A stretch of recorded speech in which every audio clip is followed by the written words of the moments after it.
শিগগিরই বিশ্বকাপ ফুটবল খেলা শুরু হবে। এই খেলাকে কেন্দ্র করে আমাদের সমাজে ব্যাপক উন্মাদনা দেখা যায়। এ বিষয়ে সমাজের যুবকদের প্রতি আপনার নাসিহা কামনা করছি। ফুটবল বিশ্বকাপ কিংবা ক্রিকেট বিশ্বকাপ বা এই জাতীয় যে ইভেন্ট বা টুর্নামেন্টগুলো হয়ে থাকে, এগুলো জুয়ার আসর সেটি বলার অপেক্ষা রাখে না। যেগুলোকে আমরা নিছক বিনোদন হিসাবে গ্রহণ করছি, এগুলো বিশ্ব বেনিয়াদের অনেক বড় বড় বাণিজ্যের অংশ। ফলে আমরা মূলত সেই ব্যবসার টুল হিসাবে ব্যবহৃত হচ্ছি। আমাদেরকে ইসলামী শরিয়া সুস্থভাবে বেঁচে থাকার প্রয়োজনে বিনোদনের বহু পথ, বহু উপায় রেখেছে, সেগুলো আমাদের অবলম্বন করা উচিত। নবী করিম সাল্লাল্লাহু আলাইহি ওয়াসাল্লাম বলেছেন, মিন হুসনি ইসলামিল মারই তারকুহু মা লা ইয়ানি। একজন মুসলমান ইসলাম সুন্দর হবে তখনই যখন সে অনর্থক অহেতুক কাজ পরিহার করবে। কোরআনে কারিমে আল্লাহ তাআলা সফল মুমিন এবং জান্নাতুল ফিরদাউসের উপযুক্ত হবে যে সমস্ত মুমিনরা, তাদের বৈশিষ্ট্য বলতে গিয়ে সূরা মুমিনুনের শুরুতে বলেছেন, ওয়াল্লাযীনা হুম আনিল লাগবি মুরিদুন, যারা লাগব বা অহেতুক অনর্থক কাজ থেকে বিরত থাকবে, বেঁচে থাকবে, এই মানুষগুলো জান্নাতুল ফিরদাউসের অধিবাসী হবে।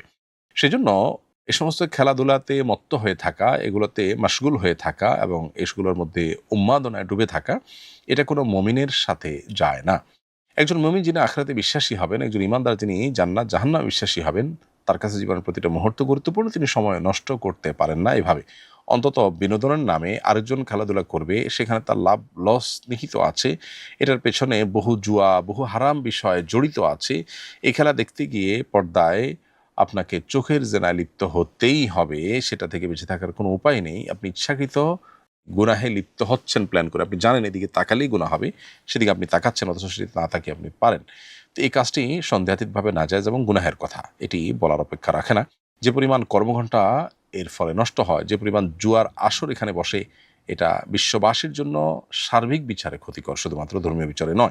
অনলাইন অফলাইনে যে পরিমাণে মারামারি হয়, হানাহানি হয়, যে পরিমাণে আপনার রেষারেষি হয়, এমনিতে আমাদের সমাজে ধর্মীয়, রাজনৈতিক নানা কারণে ভেদাভেদের অভাব নেই। আবার খেলাকে ঘিরে আমরা বিভিন্ন দেশের অনুসারী হয়ে, ভাগ হয়ে আপনার গন্ডগোল ফাসাদ হতে পর্যন্ত দেখা যায়। অনেকে আত্মহত্যা করতে পর্যন্ত দেখা যায়। রাজ্যে খেলা দেখা এবং স্বাস্থ্য ঝুঁকি, পড়াশোনা নষ্ট হওয়া সহ বহুবিধ ক্ষতি এ সমস্ত টুর্নামেন্টের কারণে আমাদের হয়ে থাকে। লাভ যদি আমরা বলি তাহলে অলমোস্ট জিরো।